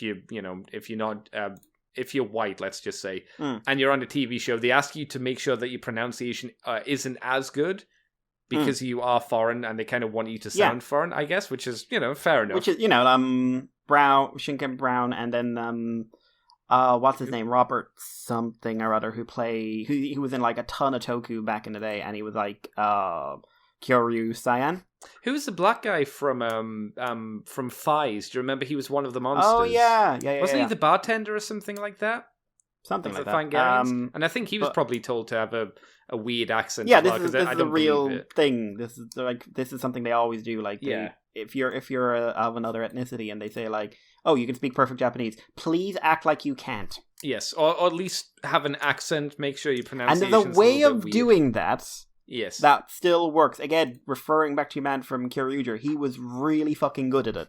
That guy had lived in Japan most of his life and was perfectly fluent, and he really did a good thing of like enunciating in a certain way. She doesn't seem to be coming across like that. She just seems to be bad. Like, that just, for me, like, I heard someone say to me once, you always talk about anime subs and dubs, like, you can't tell how good acting is in another language. And I said to them, I have seen Gundam Seed, yes I can. Because that has terrible voice direction. Well, that has a lot of terrible everything, to be fair. Yeah, but that was the same feeling here. Just like, director or actress, one of you is fucking it up here. But the fact the other two were also kind of bad really makes me think... For me, it seems like casting. Because, like, Sakura and everyone else in the episode was great. Like, they were hitting their notes and everything else. It was like their performance. Yeah, she was fine. Yeah, she was good. Were just bad. That's the. Yeah, it was odd. Yeah. So I've not really fully caught up on Revice, but partially have. So I decided to start watching Tokyo Revengers because I couldn't watch Better Man because I'd not encoded them with their subtitles. So it's like, well, I can't watch this, can I? Sheesh. I did watch the intro for Better Man, and the intro for Better Man is absolute dog shit. It's dog shit. Never seen it. It's dog shit. I've seen the art style, but I've never seen anything from the show. The intro uses, for some reason, a lot of live action footage. And when I say live action footage, Mikey, remember the year that Better Man was made. What year was it? No, God, it would have been 97, 98? Yeah, what kind of cameras do you think they were using back then, Mikey? Do you remember Cougar? Oh, yeah. Do you remember the frame rate on Cougar? Oh, yeah. Yeah, there's a lot of, like, underwater shots in that kind of frame rate, with, like, the anime characters superimposed over the top of, like, these shots. It's weird, and I think it's crap. Generally speaking, for an anime intro, at least for the first anime intro, I'm guessing, like, when you get into the anime intro proper, maybe they get rid of it. I don't know. No, it's the ending theme. That's what it was. Oh, it was the end. When was I seeing the ending theme then? Because that was not at the end of the episode. Yeah, it's bad though. It's bad. Anyway, so I couldn't watch that. Because, again, no subtitles. So I moved on to Tokyo Revengers. Have you heard of Tokyo Revengers, Mikey? Heard the name, not seen the show. I hadn't seen the show, but I heard it was well regarded from a few seasons back, like last year or something. So I said, I'll give it a try. The basic premise... These are very pretty looking boys. Is this Better Man? I just Googled. Better Man? I just Googled Tokyo Revengers, and the first picture was an incredibly pretty looking blonde-haired blonde boy. Yeah, so it seems to be about a dude who's not happy with his life. He finds out that a girlfriend he had from 12 years ago died in a gang-related crime. He is pushed onto a train track, and then boom, he's teleported back in time 12 years ago. Bears. No, not lesbian bears. Back in time to when he was a youthful boy. And it's a story about him trying to save his 12-year ago... Not 12 years old. say that, 12 years ago girlfriend Right. from dying. And it's kind of a time travel story. You know, he can go back to the future and say, have we fixed it? No. Okay. But it's time travel mixed with delinquent like gang fights and whatnot, and Japanese pompadours and all that kind of jazz. They say they're in middle school, but they look like they're 26. That kind of idea. It's fine. It's interesting enough. But if you've seen something like Erased, I think it's a similar premise. It's I've got to stop this event from happening, and to do that, I need to stop this from happening. I got to the point, which is nearly about halfway through the show. He stopped the first one. He went back to the future. Spoilers for the show, I suppose. Everything's okay. Oh, that's really cool. He re-meets up with his 12 years ago girlfriend. Cool. They're like, oh, we can get back together again. That's really cool. Then she dies. And it's like, oh, I got to go back in time and fix this shit again. It's like, God damn it. Isn't that basically Steins Gate? It's that kind of, archetype of like that kind of time travel story where everything's fine. No, it's fucked up in a different way. Okay. I remember it was the episode last night where she died for the second time. I would have been really cold about the whole situation. I would have been really fucking annoyed because I'm like, fuck, I'm going to have to go back in time and save this bitch. You don't seem to be grieving much. No, I'm going to go back in time and save you. So what, the person that killed his girlfriend this time around was still alive. I would have got up to him and be like, all right, bro, I don't care that you're scared of whoever told you to do this. You're dying in this car, right? Tell me what's going on. Tell me why you did it. Tell me who told you. Oh, I'm so scared. No one cares. You're about to die in this car crash. You're crushed in this car crash. You just caused yourself. You may as well tell me, because you're going to be dead anyway. Girlfriend, you're dead too. Don't worry, I'll save you. Jesus. It'd be like you're taking your bin bag to the bin, and the bin line is splits, and you got to pick up all the rubbish. You don't want to do it, but you're like, fuck, I got to pick up all this rubbish. Her dead body is the bin bag. The rubbish is you having to go back in time to pick it all up again. I'm enjoying it though. It's fun. Yeah. It's just not like I wouldn't say it's gone and done anything that I haven't seen before in a crazy way. Yeah, something I'm slightly concerned. I just Googled it because I was curious. 224 chapters. Oh, okay. Well, there's one season, so I assume it's not going to finish, which is cool now that I know that, so thanks for that. And we were talking... I didn't mean... I thought you knew. No, I didn't. I thought it was like a one-and-done season.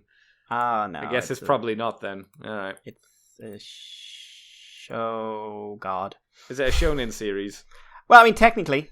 Oh, fuck. I almost threw the keyboard technically, across the room. I had a weird moment. I was Googling shonen animes and stuff in the week. Mm-hmm. And just for a bit of research for something. And all I could find was like, technically, shonen is not a genre. And I was just like, it fucking is a genre. Bro. But when I thought, here's a list of well-known shonen animes. Darling in the Franxx. No, that's not shonen anime. No, that's not but what I would class as a shonen anime. Because, I think the mistake I think people make is, shonen demographic is, we mean the age group. I mean, it's an age group, but it's also a very distinct thing. Yeah, it's a style. Yeah.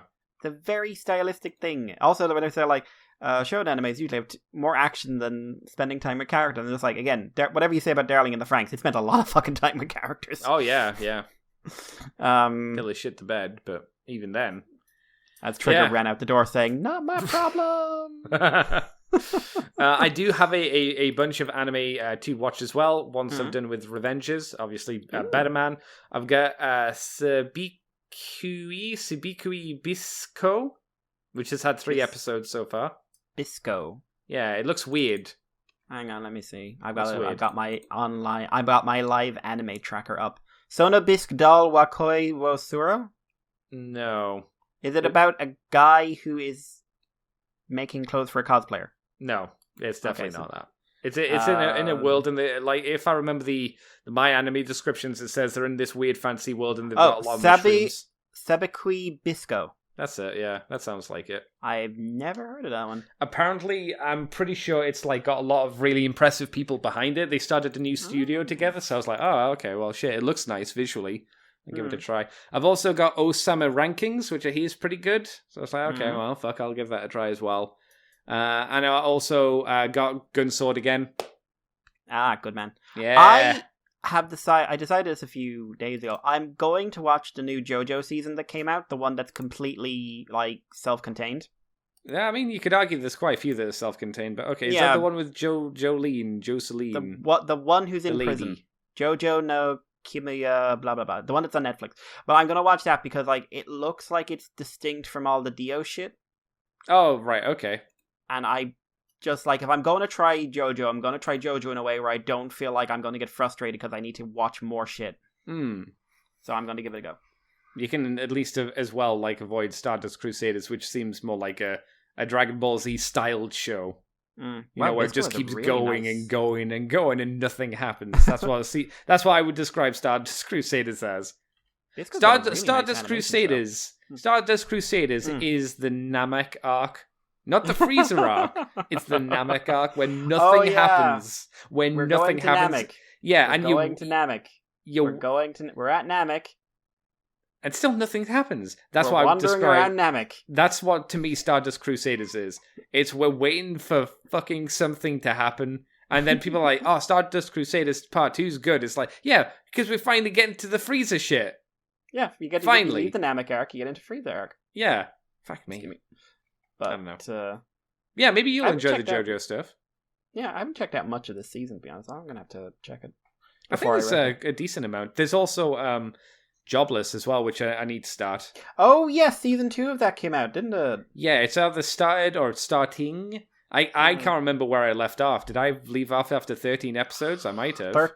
13, I think. I know, like, Demon Slayer kicked off again, and I kind of I gotta God, watch it's that. so fucking pretty, but I don't want to try to get invested in a show that'll go on for fucking ever. Yeah, that's the thing. I kind of want to watch the movie at least because that'll be super pretty because that's like ufotable and then like movie budget ufotable. Yeah, movie budget ufotable is really good. Yeah, and like I know they adapted it into it. They have adapted it or they are adapting it into a TV version. I'm just like, no. That I've asked people like, is it worth seeing the TV version? And they said, it's a little bit long. I'm like, oh, well, maybe I'll watch the TV version. I don't know. What else is out at the moment? Oh, final season of Attack on Titan. Yeah, I'll watch that. I'll watch that when Enjoy more yourself. episodes are out. I will. Enjoy Hopefully. yourself. Yeah. I do love when we're really on different pillars of her show. It leads to better conversation. But I hate it, and I think it's absolute garbage. Wow. Oh, this is one I know about, because years ago I stumbled upon the manga, and I was just like, the weird sex thing about, like, last man on Earth doesn't know he's the last man on Earth because we're not telling him, but we're convincing him he's living in some sort of high school fantasy thing, and he needs to fuck, like, his teacher to reproduce and breed humans. Oh, the new Pokemon series. Yes, new Pokemon series. When I got back into manga, I was like, if I saw a manga, I tried reading it, and I distinctly remember, what's it called? World Ending Harem or something, whatever it's called. Oh, yeah, it's like, I think the idea behind it is, for every one man, he has, like, 10,000 women or something like that, and he's meant to pork like, all of them or something like that. Is this not just basically a hentai? Why the last man? Except, like, with less apocalypse and more boob sex. I imagine, yeah. Is it just a hentai? Is he fucking... I remember it had a story, but I also remember the story was super unengaging. Okay, I'm not because shocked. Nothing happened, and it, like, the story was like, one of the girl, because it's like he's been frozen for years, and he wakes up, and one of the women looks exactly like his old girlfriend, but it's not his old girlfriend for some reason. Does he like look at her, put his hand on her shoulder, and say, "I'm gonna call you by my old girlfriend's name"? I'm gonna call you. What was that one from American Dad? I'm gonna call you Hot Rod. I wouldn't have sex with you if you're the last man on Earth. Well, I might not be the last man. We're damn close, but we're close. Come on, baby. Oh, well, yeah. Yeah, I think there's a few other animes to watch this season, but I can't remember what they are. Apart from that, I've been cracking through with Super Robot Wars. I think we're getting close to the end. J-Deck has been stolen from me. No! Yeah, J-Deck has been pinched. I've got Duke Who Fire. steals J-Decker? That's immoral. Yeah, Duke Fire's with me, but J-Deck has been stolen for nefarious reasons, and Tetsuya in Great Mazing has been stolen away, so I guess Majin Kaiser's coming How do you steal soon-ish. Tetsuya? What do you, how, like, the amount of, like, screaming that man does, like, how do you get close enough to steal him? Did you watch Infinitism? I did at the end. I did it. Like, the animation's very fun on that. Yeah, well, you saw how he was stolen there. He was just, like, beaten down by hundreds of thousands of Kikaiju. It was the only way. It's like, how do we beat him? I don't know. Throw everything at him. Hey, we won. Cool. We thrown everything at him. How many did we win by? 1. We won by 1. One is still a win. Still a win. We got him in Infinity or whatever that thing was called. It's like, that's all we needed. We're fine. We've only got one guy left. It's fine. Kabuto Koji showed up. Fuck! No, poop weasels. I still say if you're gonna watch Mazinger, the only thing worth watching, in my opinion, is Shin Mazinger or Mazinger Impact. I enjoy Kaiser because it's goofy ass mid-90s shit. Sorry, did you say Skull? No, I believe you heard me say Kaiser and stop talking there. I've still got to do Kaiser. I did one episode. I need to do the rest at some point. It's very 90s. Skull. Yes. In that case, yes, that is applicable. Yeah, except like it's like Skull's terrible, and it's 3 episodes, and it's bad. I got so mad. I got 1 episode, and I think you told me it was 3 episodes. I was a little bit disgusted, and then you watched the other 2, and was like, "No, I don't watch it." I was like, "Okay, good, good times were had by avoiding such a thing." And yeah, that's been about it. A bit of painting here and there. I got some resin. I made some icy bases for some Warhammer models, which has been quite fun. Pouring resin, get a UV light to harden the resin, and then just like sandpapering it and cutting it with a knife up, and then like dabbing some snow on. It's pretty fun. And I don't think. The only other I saw my buddy Matt. That was fun. We had a good old time.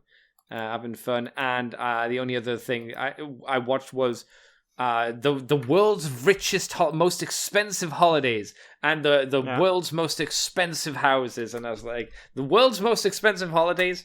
Most of it, I was watching. I was like, this is so unnecessary. This is so unnecessary.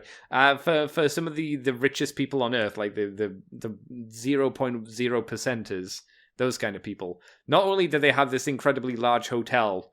Exclusive to themselves, but they also have like personal butlers who will do research on them, so they can find their specific food and what they like and all this stuff. And if the customer mentions, "Oh man, there was this pie in New York I really wanted," and they're in Mexico, these are the people that go, "Okay, we will fly that pie in for you from New York." But everybody, oh no, you have to reheat it. That's evil. Don't reheat a pie. I don't know what the logic is of how they do it, but they do it, and it's like, why? Just wait. You're rich enough to fly to New York. Just fly to New York and get yourself the fucking pie. You don't need it ordered into. I don't know. This is the problem when people have way too much money, I guess. But they don't want to go, Andy. They just want a pie. Oh my god. Just wait. You know, it'd be more satisfying if you go on holiday then it's special, because it's like, it's my New York pie I have in New York. I don't know. And for the houses, I just look at, again, the houses. I'm like, god damn, these are some big-ass houses. And they're also the people most afraid of having their money taken away from them. I'm not surprised. They've got some big-ass houses. You can't afford that house once your money's gone. Jesus. No, maybe if you just didn't buy the house. No, well, they're always going to buy the house. You don't have to buy the house. Yeah, you don't have to. But I suppose in some ways, when you have that much money, you want a really nice house because it's probably in a nice area and you're a little bit more secure. Because let's say you're a billionaire, you're not going to live on a council estate. You know why? Because you get fucking murdered. No, you hire the council estate to protect you. What is this this is like gangster tactics? Then at this point, you're supplying criminals to protect you from death.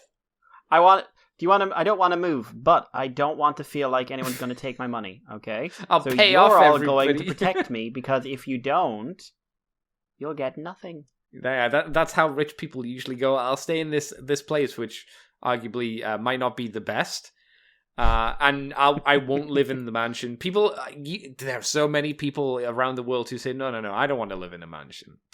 Heated pool, 5 showers, even though I'm the only person living here, 7 bedrooms. Who needs that? Cinema. I think in these shows have been very liberal about a home personal cinema. They've been very liberal about that term. I look at them and they show off their home cinema, and it's just like a living room with a slightly bigger TV that you'd buy. I'm like, no, it's not. Bro, it's not a cinema. Come on. Yeah, but Don't lie. maybe, to be fair, what they should do is go underground. What do you Like, mean? have a completely normal-looking house, and then just yes. There's I just do this that. one set of stairs you go down that no one can get into, and it's Mm. like a really long set of stairs with a green light at the end.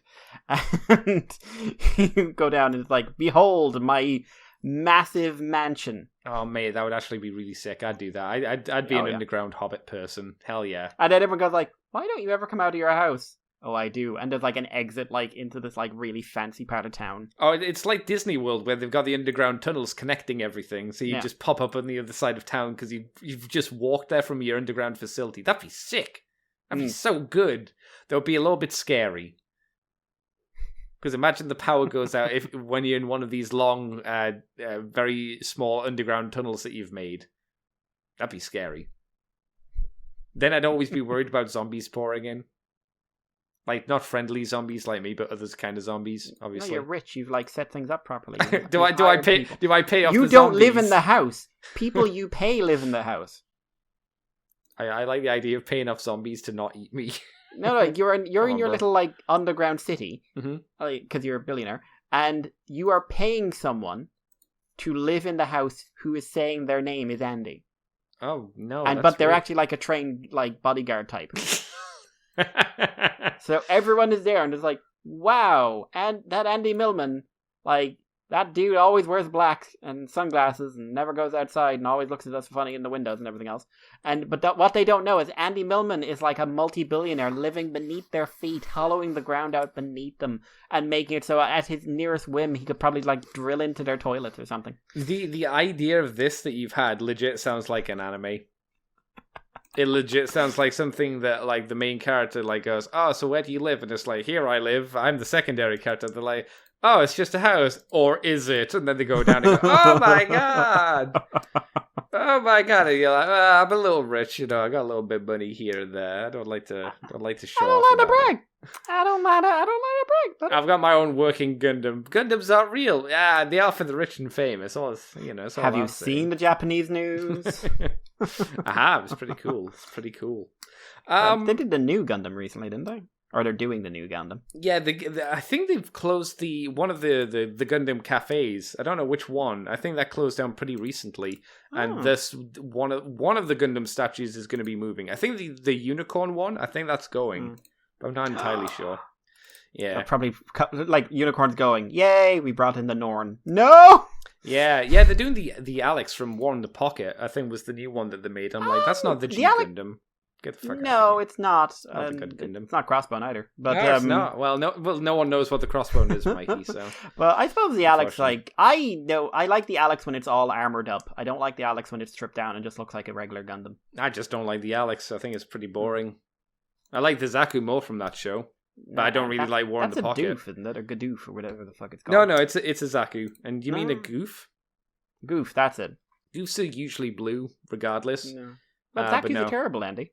I like Zakus. They're cool. They're Yeah, meant to yeah. die. Zaku Tank is the best because it's a Zaku, but half a Zaku, and the other half's a tank. It's stupid. Doesn't make any sense. Why would you do that? We already had this conversation. Zaku's are terrible, and Char's a fucking prick. Were you going to say Charizard's? Charizard's a prick. Char is Not in fact untrue. the Charizard. It's not untrue. How is there not like a weird part? I'm gonna look that up. a crossover Gundam with Pokemon? Charizard. I'm Oh, going to see if someone's done a Charizard dressed as Char. Well, while Yes. you do that, Yes, there they is? have. Okay. Well, we may as well move on to the questions then, Mikey, and wrap up the show. So, I'll go first. From Tendermon4 goes, all right, enough Marvel nonsense for now. Did you dudes see there is a new free-to-play Ooglio, also known as Yu-Gi-Oh! Online game? And there is a dragon-made deck. It is dragon-made deck. A dragon-made deck that's real good. Does he mean like dragon-made as in dragons wearing... like? Oh in no, Yu-Gi- I did hear about that. That showed up in my feed. Okay. Um, What's that mean in- then? Does that mean they're like... Are they like Dark Magician Girl dragons? Or is it like... so have you seen Kobayashi's Dragon Maid? Yeah, I mean, I've seen season 1. I haven't seen the new one. So, which is good, by the way. Season 2 is good. I mean, it's just more of the same, so yeah, it would be. We said that about Villainous, and look at that one.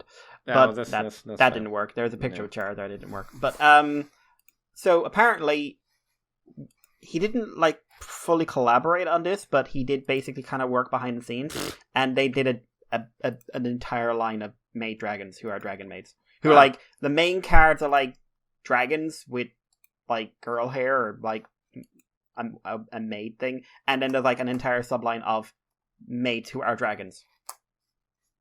Oh. So basically, it's like if Toru multiplied and like dyed her hair multiple Okay, times. so it's not like the Blue Eyes White Dragon is just in a maid outfit. Hang on. Like, because that would also be weird. It's like, I'm the Blue Eyes White Dragon, I'm wearing a maid outfit. I'm surprised. I wouldn't be surprised if that's not coming.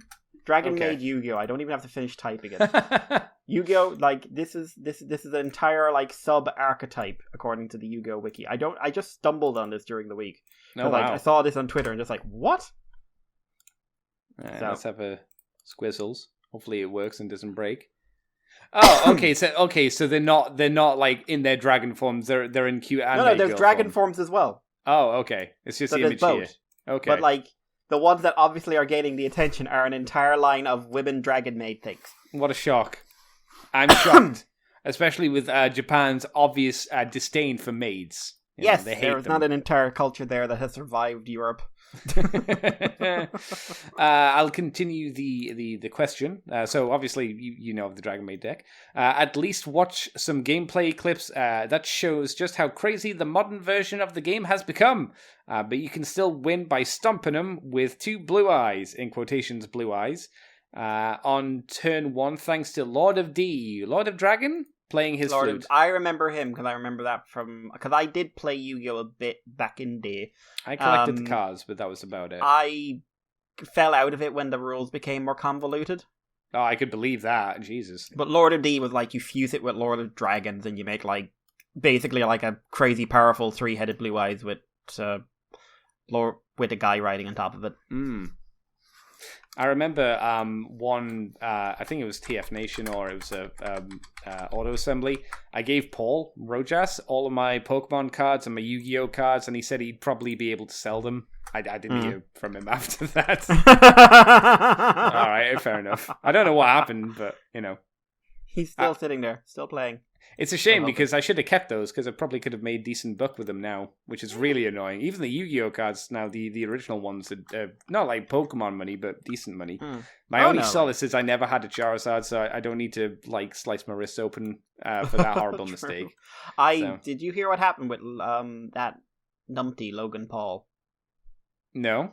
So he's apparently one of the reasons this whole Pokemon thing got the Oh, sorry. I retweet. thought you meant like Logan plays for some reason. No! I was like, what does Sugar Bear do? No. Yes, I heard what Logan Paul did, but he's a prick. So I know, but that's I like why the it's scam he funny. he got done. He got scammed for $3 million on fake Pokemon cards. I love it. Well, no, wasn't it that he got scammed and they were G.I. Joe cards or something like that? No, they were fake Pokemon cards. I heard he also bought a load of things that were meant to be Pokemon cards that were G.I. Joe cards as well. I believe that as well, but the important thing is he paid $3 million on things that were absolutely fucking worthless. You know what's sad? What's really sad? That probably is. It's a big dent in his cash, but not that Not big of a enough. dent. No, because he's underground in his bunker, in his with his council house on top. Yeah, pretty much. Man. So yeah, Mikey, do you have any interest in playing an online Yu-Gi-Oh game? I've seen like Merryweather, a VTuber who works with Noble. I know and him. stuff. He seems to be really into his Yu-Gi-Oh.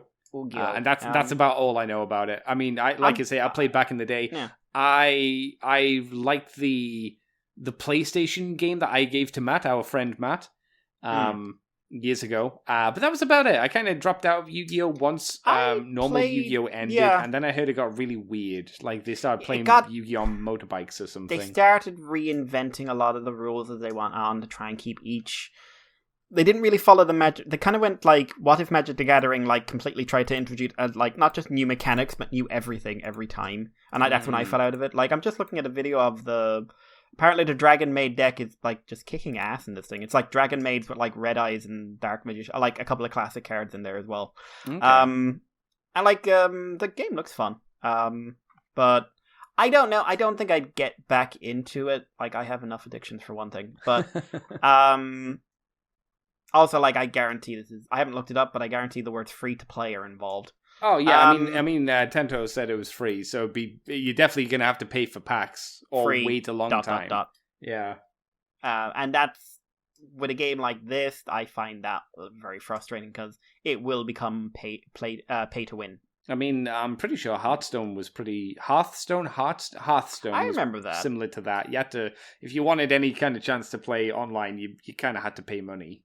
Yeah, and like I get that's the market, but I think a good free to play game also makes it so you can progress a fair bit without having to pay money, because that way people are more likely to get invested and care about your game and not just buy an addiction.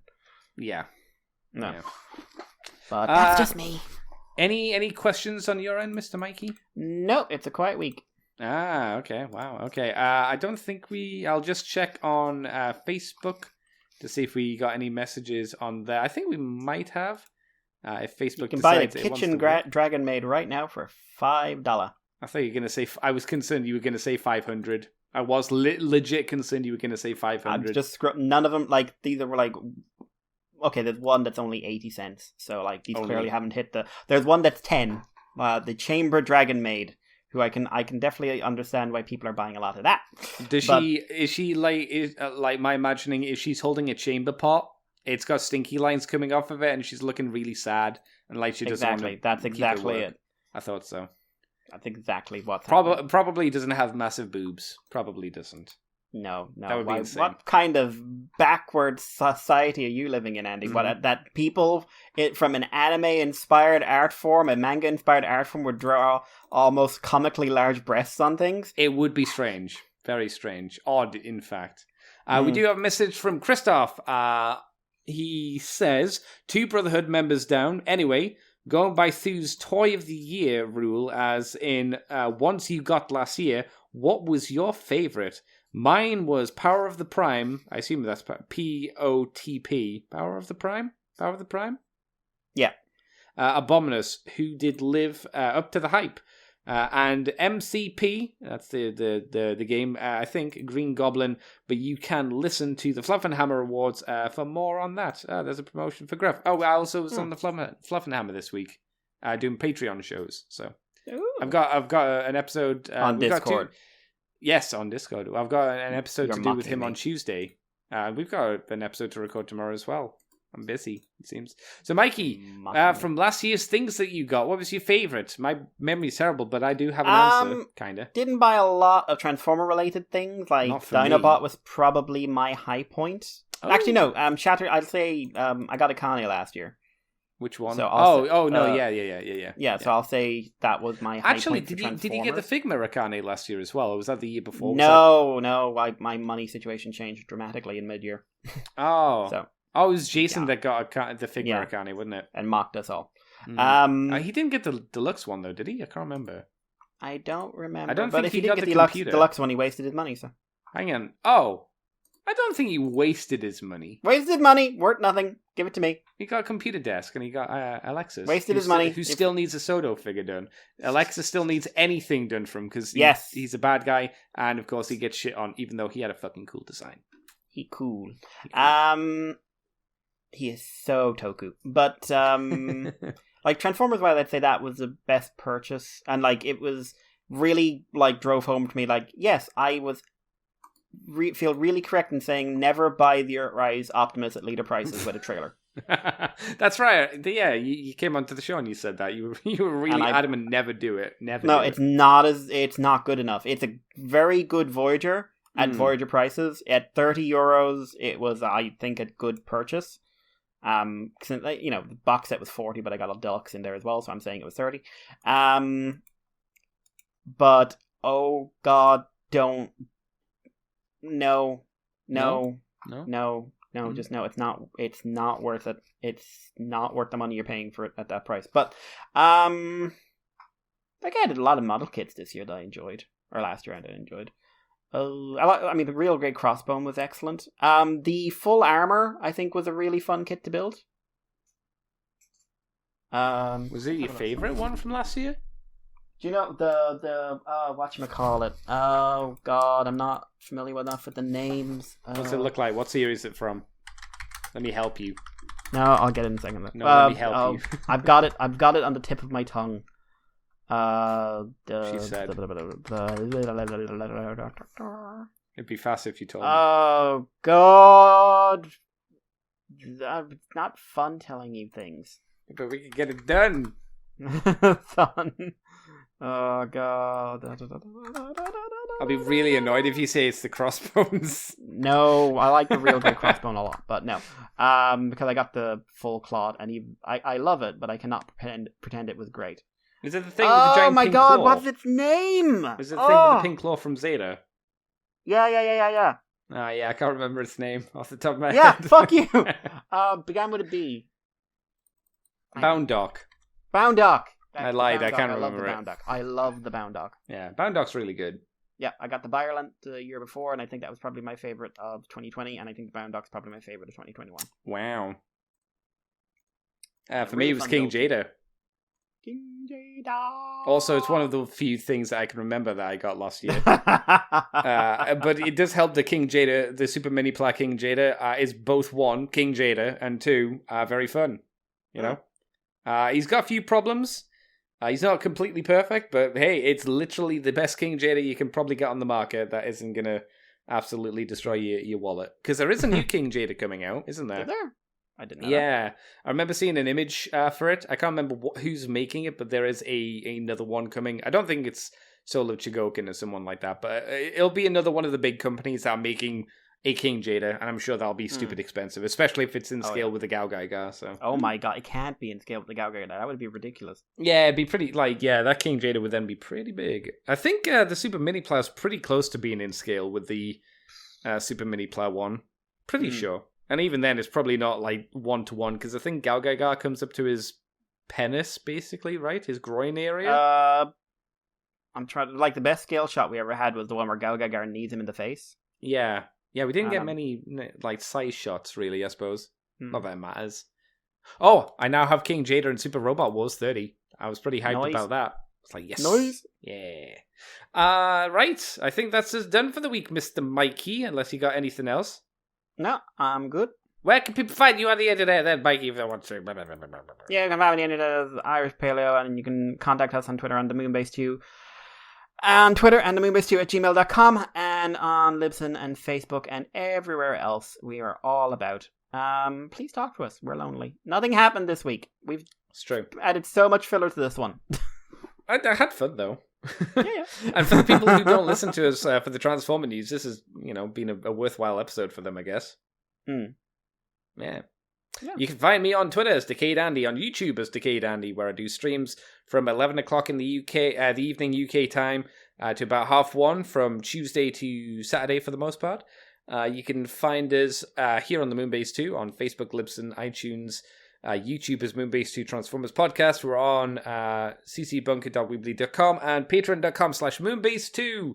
If you do $2 each month, you get the extended version of From the Files to Teletron 2, which should go up today on Sunday. Oh, sorry, the free version will go up. But the Patreon version will be longer, as we talk about extra comic, and it goes up a week early. We also talk about Moonbase woo-woo stuff, where we talk about more things in more detail, which me and Mikey are going to do a thing for on Monday. Yeah. So, until then, thank you, Mikey, for joining me for this episode. Thank you for being you. Oh my God, that's something he was saying that to you, not to me. I'm going to make that assumption. Yeah. I mean, I was talking to my mirror, but sure. Oh my God.